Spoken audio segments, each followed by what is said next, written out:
Hello friends, नमस्कार, welcome to my channel. तो चलिए स्टार्ट करते हैं आज का टॉपिक व्याकरण साहित्य। ठीक है, तो समास के बारे में जानेंगे। समास संस्कृतिकरण को समास कहते हैं। दो या दो से अधिक शब्दों का परस्पर संबंध बताने वाले शब्दों को भी समास कहते हैं। और इनके कितने भेद होते हैं? तो 6 भेद होते हैं। ठीक है, एक संधि होता है कि दो वर्णों के मेल को कहते हैं। तो जहाँ पर वर्ण रहेंगे वहाँ पर संधि, और जहाँ पर शब्द रहेंगे वहाँ पर समास हो जाएगा। ठीक है, तो पहला समास क्या है? द्वंद्व समास।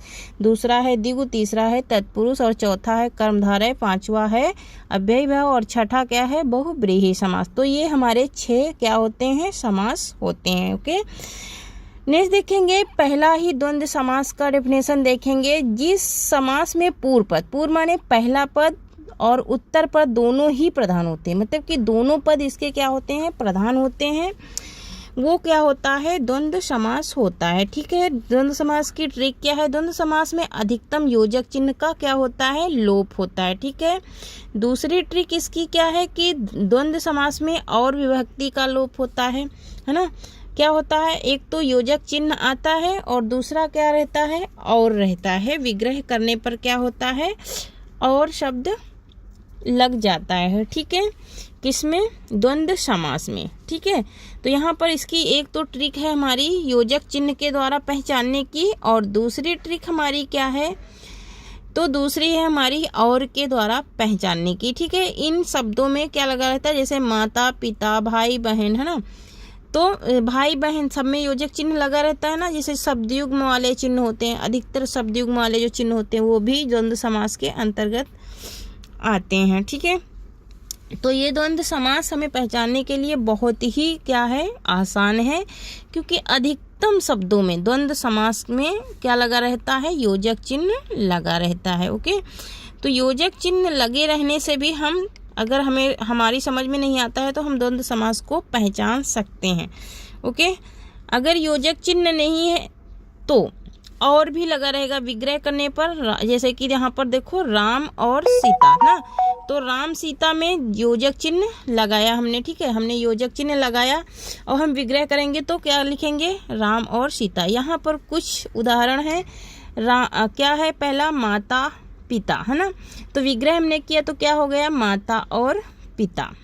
ये द्वंद्व हो गया, है ना। राम कृष्ण, राम और कृष्ण। भाई बहन, भाई और बहन। पाप पूर्ण, है ना, तो पाप और पूर्ण। दुख सुख है, तो दुख और सुख है ना। तो सब में देखो योजक चिन्ह आया है। ओके, हर शब्द में योजक चिन्ह आया है, और हर विग्रह में हमारे और लगा हुआ है। हर विग्रह में और शब्द लगा हुआ है, और हर शब्द के साथ में योजक चिन्ह भी लगा है ना। यहाँ पर देखो, माता पिता, राम कृष्ण, भाई बहन, पाप पूर्ण और दुख सुख, सब में हमारा योजक चिन्ह आया है। ओके, तो जितने भी शब्द योजक चिन्ह वाले रहेंगे ये हमारे क्या रहेंगे? द्वंद्व समास होंगे।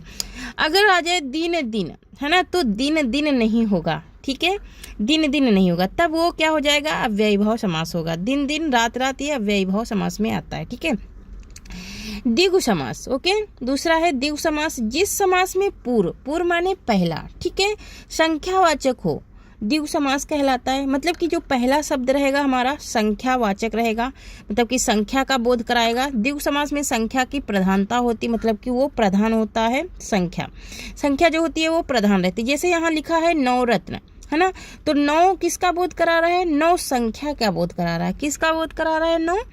9 संख्या का बोध करा रहा है। इसलिए यहाँ पर क्या है? देखो, 9 संख्या का बोध कराया, 9 रत्नों का समूह, है ना। यहाँ पर सप्तदीप, 7 दीपों का समूह, मतलब कि 7 संख्या का बोध कराया। यहाँ पर त्रिभुवन, त्रिभुवन मतलब कि 3 भुवनों का बोध कराया। सप्त मंजिल, तो सप्त माने कि 7, 7 मंजिलों का समूह, है ना।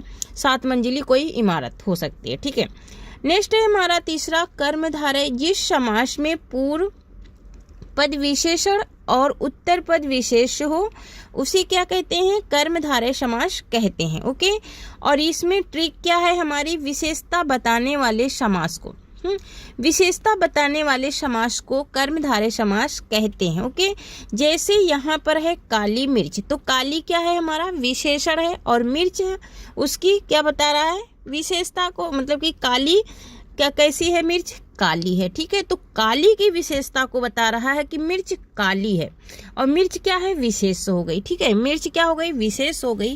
काली है जो मिर्च, है ना, विग्रह करेंगे काली है जो मिर्च, ओके। तो यहाँ पर काली है जो मिर्च, तो काली जो काला रंग है उसका, उसकी विशेषता को बता रहा है कि ये रंग क्या है, काला है, ठीक है। जैसे कि यहाँ पर 9 रत्न, तो 9 संख्या को बता रहा है ना, यहाँ पे 9 संख्या को यहाँ पे बता रहा है ना। यही बात उसमें भी है कि पहला पद ही उसका विशेषण है। यहाँ पर काली मिर्च क्या है, काली काले रंग की विशेषता को बता रहा है। काली मिर्च में काले रंग की विशेषता को बता रहा है, ओके। इसलिए यहाँ पर काली है जो मिर्च, मिर्च वो कैसी है, काली है, और मिर्च क्या है, विशेष से है। तो यहाँ पर काली मिर्च की विशेषता से, यहाँ पर काले रंग की विशेषता बताई जा रही है, किसमें, काली मिर्च में, ओके। नेक्स्ट है हमारा नील कमल, है ना, नीला है जो कमल, कमल का फूल है और बोल रहा कि नील कमल।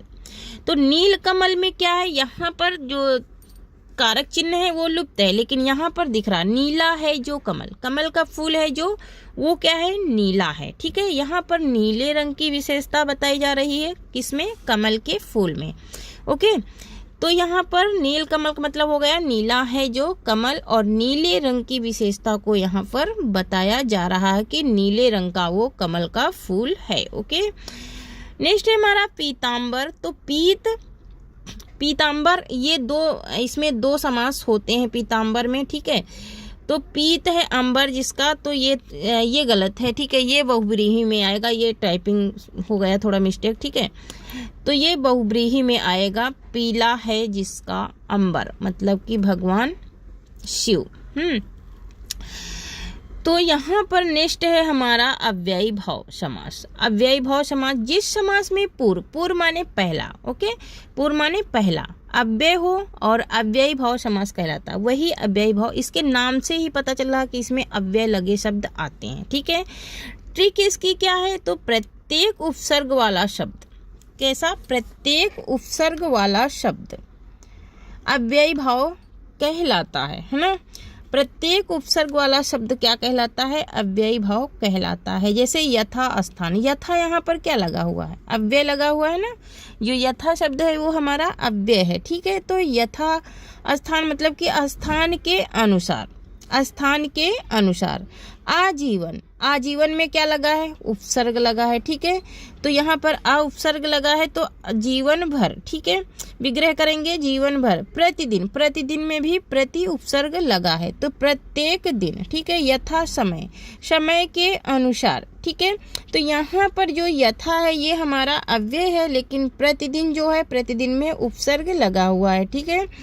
तो इसको, इस ट्रिक से हम लोग पहचानेंगे कि इसमें अव्यय लगा रहेगा और उपसर्ग लगा रहेगा, किसमें, अव्ययी भाव समास में, ठीक है। यहाँ पर है रात रात और दिन दिन, तो रात रात दिन दिन में मतलब कि रातों रात का विग्रह है रात रात, और दिनों दिन का विग्रह है दिन दिन, ठीक है। तो यहाँ पर हमें कंफ्यूज नहीं होना है, द्वंद्व समास नहीं लगाना है रातों रात और दिनों दिन में, ठीक है। यहाँ पर रात रात होगा, किसमें, अव्ययी भाव समास में, ओके। तो यहाँ पर ट्रिक से हम लोग इसे क्या कर सकते हैं, याद कर सकते हैं कि एक तो इसमें अव्यय होता है, दूसरा उपसर्ग होता है। आशा करती हूँ कि आप लोगों के समझ में आ गया होगा और याद भी हो गया होगा। हमें इसके शब्दों का रट्टा नहीं मारना, हमें सिर्फ इतना याद रखना है कि अव्ययी भाव समास में एक तो अव्यय आता है और दूसरा उपसर्ग आता है। तो अव्यय भी पहले लगा रहता है शब्द के, और उपसर्ग भी शब्द के पहले ही लगा रहता है ना। और पूर्व पद क्या होता है, अव्यय, मतलब पूर्व माने पहला, पहला पद जो है वो अव्यय ही रहता है, ठीक है। तो नेक्स्ट है हमारा बहुब्रीहि समास। बहुब्रीहि समास में क्या होता है, जिस समास में दोनों पदों के माध्यम से, मतलब दोनों पदों के द्वारा एक विशेष तीसरे अर्थ का बोध होता है, मतलब कि कोई तीसरा अर्थ क्या होता है, निकलता है। जैसे कि उसे क्या कहते हैं, बहुब्रीहि समास कहते हैं, ठीक है। जैसे यहाँ पे तीसरा अर्थ निकल रहा है दशानन, है ना। तो 10 मुख हैं जिसके, 10 मुख हैं जिसके अर्थात किसके हैं, किसके हैं 10 मुख, तो रावण के हैं।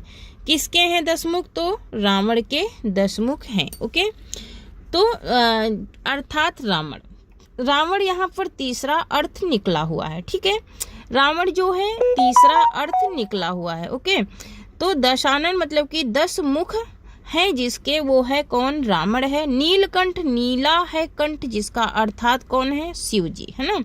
लंबोदर, लंबा उदर है जिनका, कौन है, गणेश जी। गिरिधर, गिरि को धारण करने वाले, अर्थात कौन गिरि को धारण किए थे। गिरि माने क्या होता है, पर्वत ना, और धर माने धारण करने वाला, है ना। गिरि माने पर्वत और धर माने धारण करने वाला, तो कौन थे, श्री कृष्ण। अब नेक्स्ट आता है हमारा तत्पुरुष समास आता है। ओके, नेक्स्ट कौन आता है, तत्पुरुष समास आता है। जिस समास में पूर्व पद गौण हो तथा उत्तर पद प्रधान हो उसे क्या कहते हैं, तत्पुरुष समास कहते हैं। और तत्पुरुष समास के भी 6 भेद होते हैं ना। जैसे आप लोग कारक पढ़ते हो ना, तो इसमें 6 विभक्तियां लगती हैं। कारक हमारे 8 हैं, लेकिन यहाँ पर 6 समास के हिसाब से 6 विभक्तियों का ये क्या है, तत्पुरुष समास में 6 विभक्तियों में कारक बनता है। तो पहला है कर्म तत्पुरुष, दूसरा है करण तत्पुरुष, और तीसरा है संप्रदान, और चौथा है अपादान, पांचवा है संबंध, और छठा क्या है, अधिकरण। ठीक है, ये विभक्तियां लगती हैं किसके साथ में, तत्पुरुष समास के साथ में, है ना। ये कारक विभक्तियां लगाई जाती हैं किसके, तत्पुरुष समास के साथ में। ओके, तो यहाँ पर हम लोग इसके से देखेंगे। जैसे रोग मुक्त, तो रोग से मुक्त, है ना। तो रोग से मुक्त हुआ तो अपादान हो गया, है ना। तो अपादान हो गया, रोग से छुटकारा मिल गया उसे। जैसे यहाँ पर है पहला कर्म तत्पुरुष, है ना। तो इसकी ट्रिक क्या है, को का लोप होता है। इसके इन शब्दों में को लगा रहता है। जैसे मतदाता, मत को देने वाला, है ना। गिराहकट, है ना। तो गिराहकट, गिराह को काटने वाला, मतलब कि गिराह को काटने वाला, जो जेब वगैरह काट लेते हैं ना। करण तत्पुरुष, ट्रिक क्या है, जहाँ करण चिन्ह का लोप हो, है ना। जैसे कि जन्मजात, जन्म से उत्पन्न। मुंह मांगा, मुंह से मांगा। गुणहीन, गुण से हीन, मतलब कि गुण से क्या है, वो गुण से हीन है, उसके पास कोई गुण नहीं है। और यहाँ पर जन्मजात मतलब कि जन्म से उत्पन्न, जो जन्म से साथ में शरीर में आती है चीजें, वो होती हैं जन्म से उत्पन्न। नेक्स्ट क्या है, संप्रदान तत्पुरुष, जहाँ संप्रदान कारक चिन्ह का लोप हो, मतलब कि संप्रदान कारक लगे। हथकड़ी, है ना। तो हथकड़ी है, हाथ के लिए कड़ी, है ना। यहाँ पर के लिए चिन्ह लग गया, के लिए कारक चिन्ह यहाँ पर लग चुका है किसमें, हथकड़ी में। के लिए कारक चिन्ह लग चुका है हथकड़ी में। सत्याग्रह, सत्य के लिए आग्रह, है ना। सत्य के लिए आग्रह करना। युद्ध भूमि, युद्ध के लिए भूमि, जो युद्ध की भूमि होती है उसे कहते हैं युद्ध के लिए भूमि, है ना। अपादान कारक में क्या होता है, जहाँ अपादान कारक का चिन्ह इसमें भी लोप हो जाता है और इसमें अलग होने की बात होती है, किसमें, अपादान कारक में। तो धनहीन मतलब कि धन से हीन, उसके पास कोई धन नहीं है, ठीक है, उसके पास कोई धन नहीं है, ठीक है। यहाँ पर करण का भी से चिन्ह है और इसका भी से चिन्ह है, लेकिन करण में से द्वारा क्रिया होती है, इसमें से द्वारा अलग होने की बात होती है, किसमें, अपादान में। नेक्स्ट है हमारा संबंध तत्पुरुष, जहाँ संबंध कारक चिन्ह का लोप हो, जैसे कि प्रेम सागर, प्रेम का सागर, इसका काकी के नानी ने सासी से रारी रे, यही होता है क्या, चिन्ह, किसका, संबंध कारक का।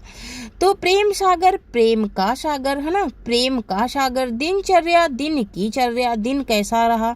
भारत रत्न, भारत का रत्न, है ना, भारत का रत्न। तो यहाँ पर सब में संबंध स्थापित हो रहा है, भारत और भारत के रत्न का हो रहा, यहाँ पर प्रेम के सागर का संबंध स्थापित हो रहा है, दिनचर्या का स्थापित हो रहा। नेक्स्ट है अधिकरण तत्पुरुष, ठीक है। ट्रिक क्या है, जहाँ अधिकरण कारक चिन्ह का लोप हो, ठीक है, जहाँ अधिकरण कारक चिन्ह का लोप हो, जैसे नीति गुण, नीति में निपुण, है ना, नीति निपुण, नीति में निपुण। आत्म